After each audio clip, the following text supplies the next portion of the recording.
Hello students, आज की video में हम रिव्यू करेंगे पेपर जो पर्क द्वारा आजकल स्कूलों में करवाया जा रहा है।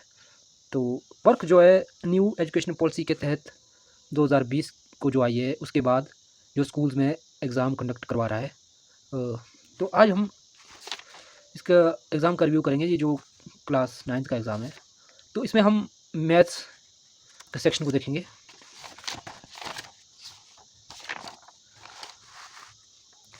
तो इसमें देखो, आप सबसे पहले जो क्वेश्चन दिया गया है मैथ्स में, कहा गया है कि इनमें से कौन सा एक चतुर्भुज नहीं है। अब आप यहाँ पे देख सकते हैं कि ये सभी जो है चतुर्भुज की तरह ही लग रहे हैं। तो इसमें अगर आप देखोगे ऑप्शन 3 में, यहाँ पे इस आकृति में आप देखो कि ये इसके जो एजेस है ये जुड़े नहीं है। तो इसमें हम इसको काट देते हैं, तो ये जो है एक चतुर्भुज नहीं हो सकता। तो इसमें आप देखो कि जो राइट आंसर होगा 1, 2 एंड 4, यानी कि यहाँ पे नहीं है, यहाँ पे है 1, 2 एंड 4। तो ये जो है राइट आंसर होगा इसका ऑप्शन सी। तो इसका देखो क्वेश्चन नंबर 2। तो क्वेश्चन नंबर 2 में कहा गया है कि which of the following statement is incorrect for a rectangle.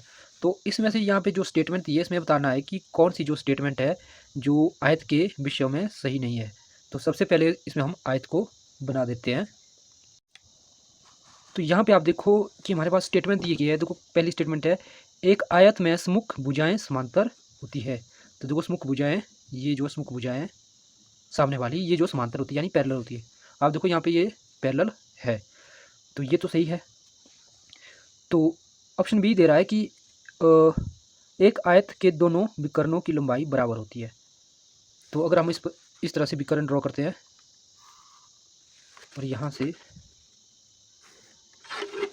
ये थोड़ा सा चलेगा, तो आप देखोगे कि यहाँ पे जो विकर्ण की लंबाई जो है समान है, तो ये भी सही है। तो क्वेश्चन ऑप्शन सी बोलता है एक आयत के सभी कोण समकोण होते हैं। तो यहाँ पे देखो आप, ये सभी जो कोण यहाँ पे बन रहे हैं ये समकोण ही है। तो ऑप्शन जो 4 है ये बोल रहा है कि एक आयत के दोनों विकर्ण एक दूसरे पर लंबवत होते हैं, यानी कि ये जो कह रहा है कि ये विकर्ण एक दूसरे पर जो है इस तरह से परपेंडिकुलर होते हैं। ये परपेंडिकुलर नहीं होते हैं। ये देखो आप यहाँ पे जो है कट रहा है बीच में, जो कि ऑप्शन डी हमारे पास जो है राइट आंसर होगा, क्योंकि ये गलत है। तो इसी में आप देखो ऑप्शन क्वेश्चन नंबर 3। तो क्वेश्चन नंबर 3 बोल रहा है कि यहाँ दर्शाए गए त्रिभुज सर्वांगसम हैं। इन त्रिभुजों की कुछ भुजाओं और कोण की माप दी गई है। कोण x का मान क्या है। तो यहाँ पे आप देखो कि दो त्रिभुज दी गई है जो, और कहा गया कि ये आपस में सर्वांगसम है। और सर्वांगसम आपको पता है कि जो सर्वांगसम कोई आकृति तभी हो सकती है यदि वे एक दूसरे को पूरी तरह से ढक लें। तो जैसे कि मेरा हाथ है, अगर ये हाथ, दूसरा हाथ इसको पूरी तरह से ढक रहा है, तो ये दोनों हाथ आपस में सर्वांगसम होंगे। तो इसी तरह से ये भी कहा गया है कि ये दोनों आपस में सर्वांगसम है। तो इसका मतलब ये त्रिभुज इस त्रिभुज को पूरी तरह से ढक सकती है।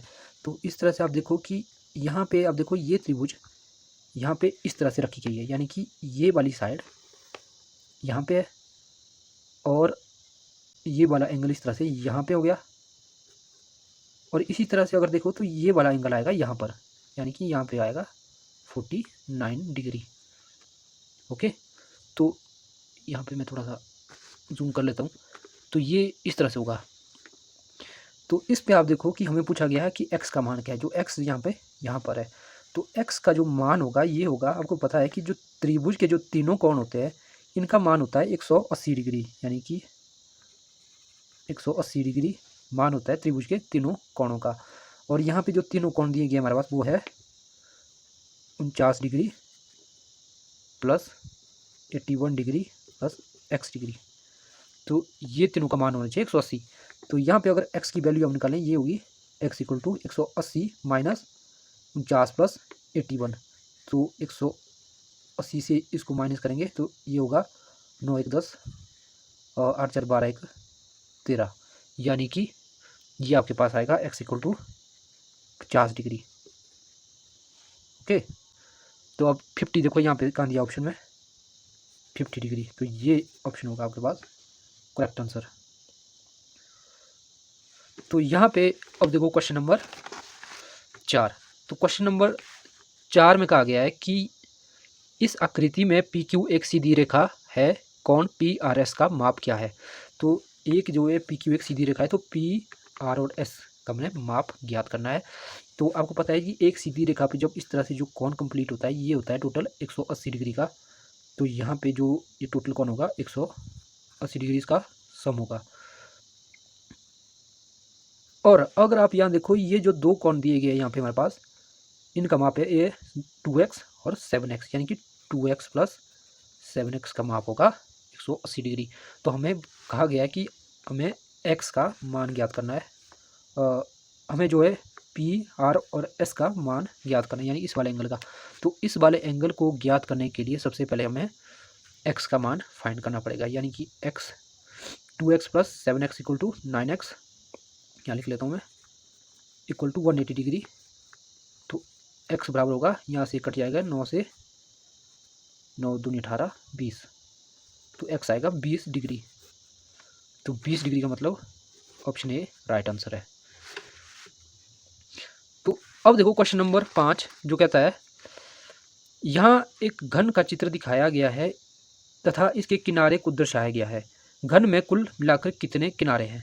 देखो घन का जो चित्र बनाया गया है, यहाँ पे पूछा गया आपको इसमें कितने किनारे होते हैं। तो आपको सबसे पहले जो बात ध्यान में रखनी पड़ेगी वो है, जो घन है इसमें जो टोटल नंबर ऑफ एजेस होते हैं, यानी कि किनारे, वो होते हैं आपके पास 12। और जो टोटल नंबर ऑफ जो इसमें जो कोने होते हैं यानी कॉर्नर होते हैं, वो होते हैं 8। ये होते हैं 8, 1 2 3 4 5 6 7 8, और एजेस होते हैं 12, यानी किनारे 1 2 3 4 5 6 7 8 9 10 11 12। और इसमें जो फेसेस होते हैं, यानी कि फेस, यानी कि आप देख सकते हैं कि ये फेस है, मैं आपको दिखाता हूँ। तो ये आप देख सकते हैं, ये है क्यूब, तो ये इसके एजेस है ये वाले, और ये इसके कॉर्नर है, ये इस तरह से ये कॉर्नर है, और ये होते हैं इसके फेसेस, ये फेसेस है, ये फेसेस है 1 2 3 4 5 6। तो ये फेसेस यानी कि फलक, ये होते हैं टोटल 6। ठीक है, तो हमें पूछा गया यहाँ पे एजेस हमारे पास टोटल है यहाँ पे 12, जो राइट आंसर है यहाँ पे। तो यहाँ पे आप देखो क्वेश्चन नंबर, इसमें एक मिनट, अगर आप इसमें देखें क्वेश्चन नंबर जो 6 है, मैं जूम आउट कर लेता हूँ, एक मिनट।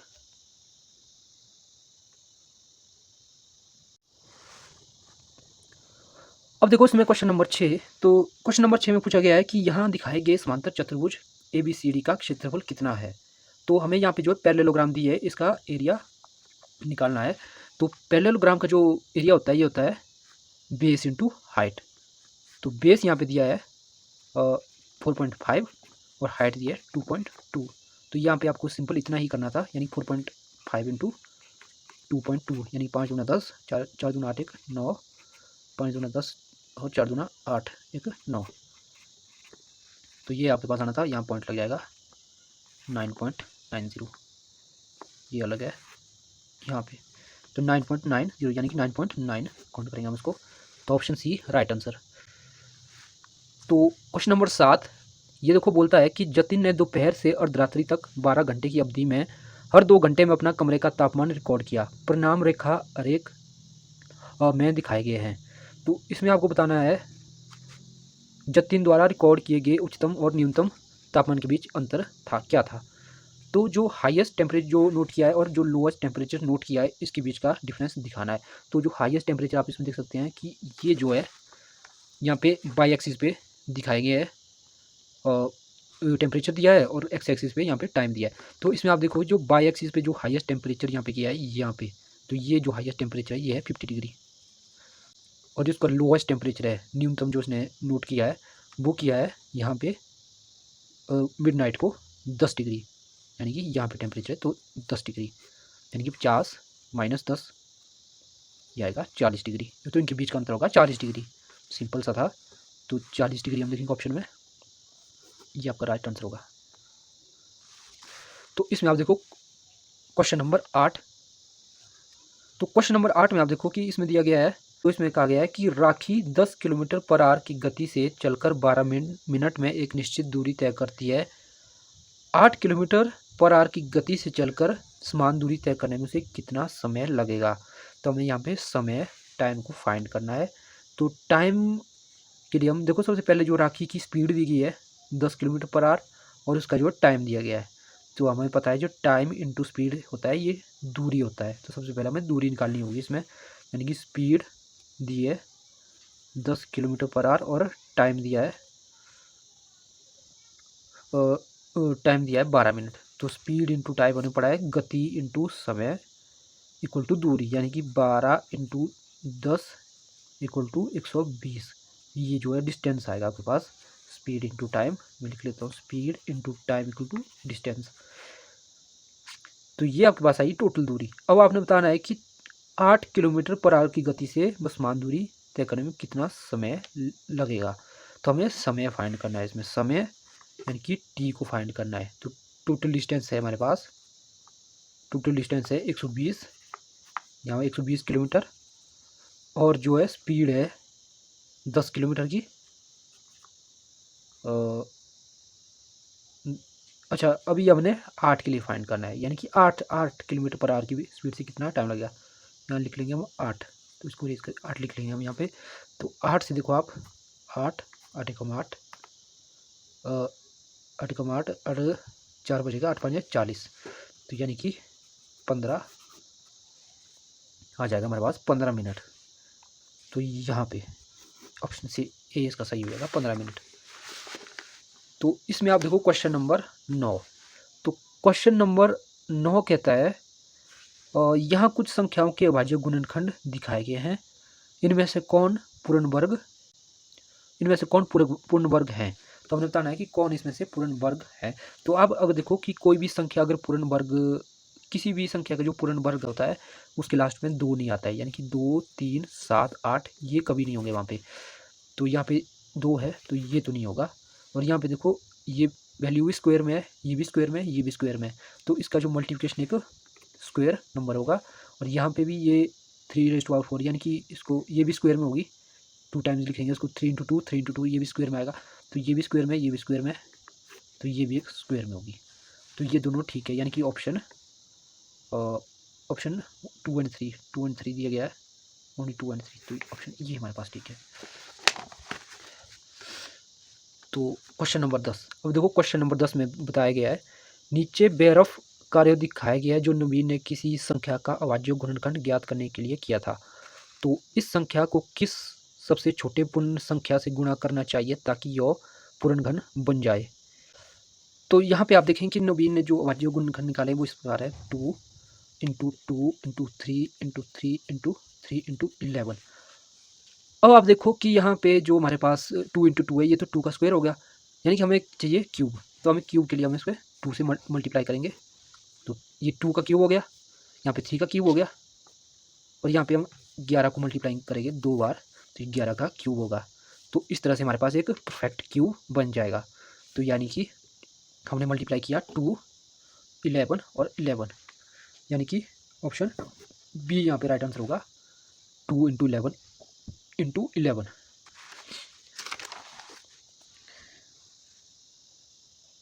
तो यहाँ देखो क्वेश्चन नंबर 11 में दिया गया है कि इस आकृति में रेखा आई रेखा एम के समांतर है, कौन DAC की माप 55 डिग्री है, तो कौन x + y का मान क्या है। तो इसमें आपको बताया गया है कि पूछा गया है कि x + y का मान क्या होगा। तो ये एक प्रॉपर्टी होती है त्रिभुज की कि कोई भी यहाँ पे बाहर जो कोण बनता है इसका जो माप इक्वल होता है इन दोनों कोण के बराबर, यानी कि x degree + y degree equal to 55 degree. तो यानी कि इन दोनों का जो माप होगा ये होगा 55 डिग्री। तो आगे हम देखें क्वेश्चन नंबर 12 में पूछा गया है कि इनमें से कौन सा कारण है कि त्रिभुज PQR एक समकोण त्रिभुज है। तो देखो हमने पढ़ा है पाइथागोरस प्रमेय के अनुसार कि जो आधार का स्क्वायर और लंब का स्क्वायर ये बराबर होता है कर्ण के स्क्वायर के बराबर। तो ये तो नहीं होगा, ये पहले क्वेश्चन तो ये तो दोनों ही गलत है, दोनों ऑप्शन। तो इसमें जो आधार का स्क्वायर 4 का स्क्वायर 3 का स्क्वायर, यानी कि 3 का स्क्वायर 4 का स्क्वायर इक्वल टू होगा 5 का स्क्वायर, जो ऑप्शन ए में दिया गया है। तो ऑप्शन ए जो है सही आंसर है। तो अब देखो, अब क्वेश्चन नंबर 13। और यहाँ पे देखो डी में भी ये सेम दिया है, यानी कि डी भी ठीक है इसमें। तो ये गलत है, क्वेश्चन पेपर ने गलती कर दी है इसमें। तो इसमें से कोई एक सही आंसर होना था, या ए या डी। वैसे तो दोनों ठीक है, तो सेम हो गया। तो इसमें देखो आप क्वेश्चन नंबर 13। तो क्वेश्चन नंबर 13 में आप देखो कि नीचे दी गई आकृति दो त्रिभुजों ए सी बी और पी ए एन को दर्शाती है। किस सर्वांग समता मानदंड से ए सी बी और ट्राइंगल पी ए एन के सर्वांग सम है। तो हमने जो मानदंड पढ़े होते हैं सर्वांग समता में, वो S S S S A S, इस तरह से जो हमने जो है कॉन्ग्रुएंटी के लिए जो मानदंड पढ़े हैं। लेकिन हमें ये बताना है कि यहाँ पे कौन सा जो है क्राइटेरिया लगेगा। तो यहाँ पे आप देखो कि ये वाला एंगल बराबर है, यानी कि एंगल सेम है। और ये वाली साइड और ये वाली साइड बराबर है, यानी कि ये भी सेम है। और ये वाला एंगल और ये वाला एंगल भी बराबर है। तो यहाँ पे जो क्राइटेरिया लगेगा वो लगेगा ASA, यानी कि एंगल साइड एंगल। तो किसी भी दो त्रिभुज के यदि दो एंगल और एक साइड समान हो तो वो होते हैं, दोनों आपस में कॉन्ग्रुएंट हो जाती है, वो दो ट्राइंगल।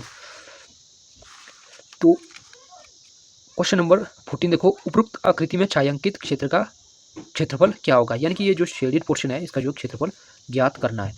तो शेडेड पोर्शन में आप देखो ये बहुत इजी सा क्वेश्चन है कि यदि हम ये टोटल जो आयत बन रही है, अगर इस आयत से हम इस ट्राइंगल के एरिया को माइनस कर देते हैं, यानी कि इस तरह से, तो हमारे पास बचता है ये शेडेड एरिया। तो हमें सिंपल से इसमें आयत में से ट्राइंगल का एरिया निकाल देना है, या सिंपल से ट्राइंगल का एरिया ही निकाल देना है।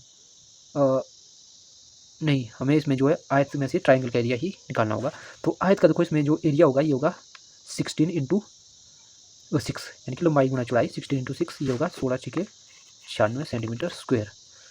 और ये जो ट्राइंगल का एरिया होगा ये होगा, फॉर्मूला पता है, 1/2 आधार गुना ऊंचाई, आधार है 8, ऊंचाई है 6, यानी कि ये होगा 24 सेंटीमीटर स्क्वायर। तो अगर हम 96 में से 24 को माइनस करेंगे, ये आएगा हमारे 6 में से 4 गया 2, 9 में से 2 गया 7 सेंटीमीटर स्क्वायर।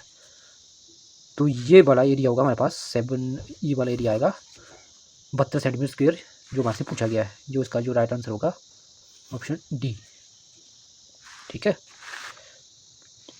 तो यहाँ पे देखो अब आप क्वेश्चन नंबर 15। क्वेश्चन नंबर 15 में पूछा गया है, 4 छात्रों ने 1 घंटे में, एक क्वेश्चन आपने पढ़ लिए होंगे पहले, तो मैं सीधा इसका आंसर बता देता हूँ आपको, क्योंकि क्वेश्चन अगर पढ़ूंगा तो वीडियो लंबा हो जाएगा। तो यहाँ पे आप देखो कि एक स्टूडेंट ने जो है स्कूल के बाहर वाहनों को ऑब्जर्व किया, और उसने देखा कि स्कूल के बाहर से जो है 60, इसमें एक टाइम पे 60 गाड़ियाँ निकल रही है, और फिर 30 बाईसाइकिल और 10 बसेस और 20 ट्रक जो है गुजरते हैं एक टाइम पे। तो इसमें बताना है कि which graph correctly represent the data from this table. तो हमें बताना है कि इनमें से कौन सा ग्राफ है जो इस डेटा को बिल्कुल सही ढंग से दर्शाता है। तो यहाँ पे आप देखो कि ये तो गलत होंगे दोनों। यहाँ पे देखो कोई नंबर नहीं दिया गया, तो ये तो दोनों गलत है, क्योंकि यहाँ नंबर दर्शाए नहीं गए हैं। तो यहाँ पे देखो ये दो बचते हैं हमारे पास। यहाँ पे देखो कार है 60, ठीक, कार 60 है, और बाईसाइकिल है 30। बाईसाइकिल यहाँ देखो आप 30 है, मैं थोड़ा जूम कर लेता हूँ, 60 लगाई है, यहाँ भी 60 है, ठीक है। और बाईसाइकिल यहाँ 30 है, यहाँ भी 30 है, और यहाँ भी 30 है।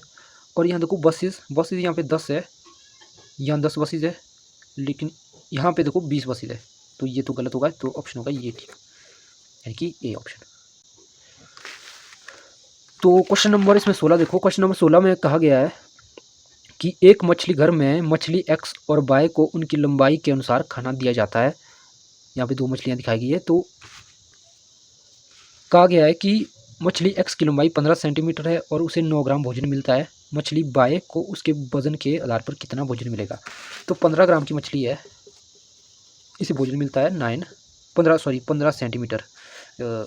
यहाँ मैं इसको कट कर देता हूँ। तो 15 सेंटीमीटर की मछली है, इसे भोजन मिलता है 9 ग्राम। और हमें पूछा गया तो 25 सेंटीमीटर की मछली को कितना भोजन मिलेगा। अब आप यहाँ से देखो, सबसे पहले हम अगर 15 सेंटीमीटर पे 9 ग्राम मिल रहा है तो पर सेंटीमीटर पे कितना मिलेगा। तो सबसे पहले पर सेंटीमीटर के लिए 9 ग्राम को 15 से डिवाइड करेंगे। तो यह आएगा हमारे पास 3 × 9, 3 × 15, यानी कि 3/5 ग्राम मिल रहा है 1 सेंटीमीटर पर। तो यहाँ पूछा गया 25 सेंटीमीटर पर कितना मिलेगा, यानी कि 25 इंटू 3/5, 5 का 5, 5 5 25, तो ये आएगा 15 ग्राम। तो 15 ग्राम ऑप्शन में कहाँ दिया है, यहाँ पे ऑप्शन बी ठीक होगा, देख सकते हैं आप।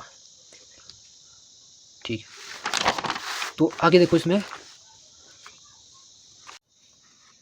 और यहाँ पे देखो आप क्वेश्चन नंबर 17। तो यहाँ पे जो क्वेश्चन स्टार्ट होते हैं यहाँ से, ये डिफ़िकल्ट लेवल के हैं। ये कुछ क्वेश्चन है जो काफ़ी डिफ़िकल्ट हैं थोड़े से स्टूडेंट्स के लिए। तो यहाँ पे देखो क्वेश्चन नंबर 17 ये पूछ रहा है कि यदि 35 का स्क्वायर 1225 है तो 0.035 का स्क्वायर का मान क्या होगा। तो यहाँ पे आप देख सकते हैं कि यदि जीरो, यहाँ पे आप देखो कि यहाँ पे पॉइंट के बाद तीन अंक है, तो स्क्वायर में क्या होगा कि पॉइंट के बाद जो है 6 अंक होंगे। तो यहाँ पे आप देखो कि पॉइंट के बाद 6 अंक कहाँ पे दी गई, यहाँ पे नहीं है तो ये गलत, यहाँ पे भी नहीं है ये भी गलत, और यहाँ पे देखो आप 1 2 3 4 5 6, तो ये जो है ठीक हो जाएगा, और यहाँ पे 7 है तो ये भी गलत। तो इसके लिए ट्रिक होती है पॉइंट डेसिमल के स्क्वायर को फाइंड करने की, जिससे हमें पता लगता है। लेकिन आप इस तरह से भी रख सकते हैं इसे याद कि पॉइंट के बाद अगर 3 है तो स्क्वायर में 6 हो जाएंगे, तो ये होगा 0.01225। तो ये राइट आंसर होगा। अब देखो क्वेश्चन नंबर 18। क्वेश्चन नंबर 18 में कहा गया है इनमें से कौन सा जाल मोड़ने पर एक घन बनाता है। तो देखो ये भी क्वेश्चन है। तो इसमें देखो पूछा गया है कि इन नेट में से कौन सा नेट है ये जिसे हम फोल्ड करेंगे तो एक हमारे पास क्यूब बन के आएगा, जो इस तरह से होता है। तो यहाँ पे देखो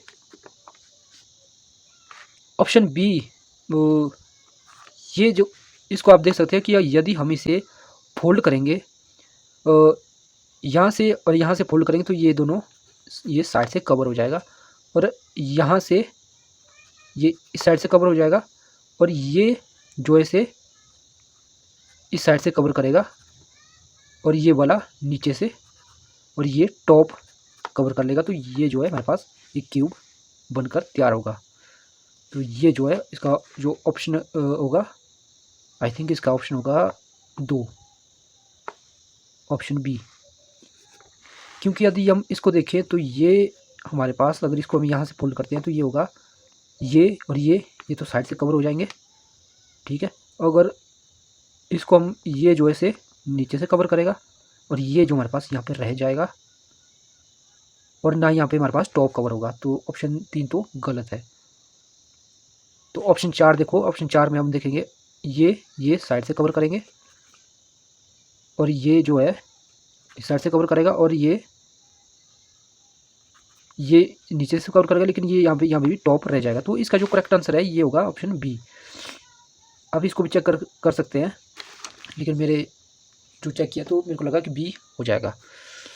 अब देखो क्वेश्चन नंबर 19। इस अक्षर में एक्स, क्वेश्चन नंबर 19, इस अक्षर में एक्स में सममिति की कितनी रेखाएं हैं, यानी कि आपको बताना है कि इसमें जो लाइन ऑफ सिमेट्री कितनी है। तो लाइन ऑफ सिमेट्री होता है यदि हम किसी आकृति की जो लाइन ऑफ सिमेट्री होती है तो वे लाइन्स होती है जिससे जो इनको 2 समान भागों में काट सकते हैं। तो यहाँ से देखो एक्स में अगर हम यहाँ से काटेंगे इसको तो ये 2 समान भाग हो जाएंगे, तो एक लाइन ऑफ सिमेट्री होगी ये, और यहाँ से अगर काटेंगे तो ये हो जाएगी हमारे पास दूसरी लाइन ऑफ सिमेट्री। तो इसमें जो लाइन ऑफ सिमेट्री है 2।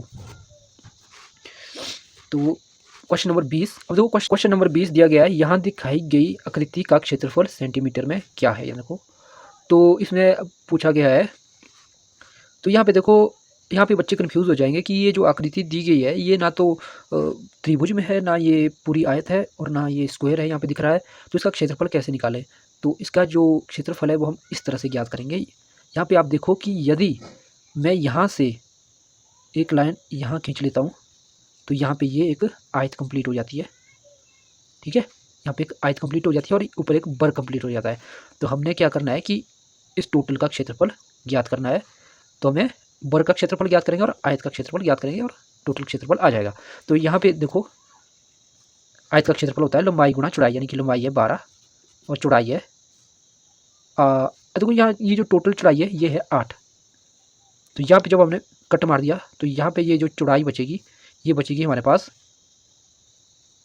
ये 3 है ये 3 होगा, जो हमारे पास बचेगा 5, 8 माइनस 3 5, तो ये होगा हमारे पास 12 इंटू 5 यानी कि 12 पंजे 60 सेंटीमीटर स्क्वायर। और ये एरिया है हमारे पास आयत का। और यहाँ पे देखो जो आयत का आ गया तो यहाँ पे एक वर्ग बन रहा है जिसकी भुजा है 3 सेंटीमीटर। तो वर्ग का क्षेत्रफल होता है भुजा गुणा भुजा यानी कि 3 इंटू 3 9 सेंटीमीटर स्क्वायर। तो इसका जो टोटल एरिया आएगा 60 प्लस 9 69 सेंटीमीटर स्क्वायर। तो ये जो है टोटल एरिया आएगा 69 सेंटीमीटर स्क्वायर। तो इस तरह से हमने आज क्लास 9 के जो परख एग्ज़ाम के क्वेश्चंस को देखा। तो अगर आपको इसमें से कोई भी क्वेश्चन समझ नहीं आया या आपको कोई हेल्प की ज़रूरत है तो आप मुझे कमेंट कर सकते हैं। तो मेरा इस वीडियो को बनाने का मोटिव यही था कि स्टूडेंट्स जो है अपने एग्ज़ाम को जाने और अगली बार से जो है सेम मिस्टेक को रिपीट ना करें। तो इस तरह से थैंक यू, धन्यवाद।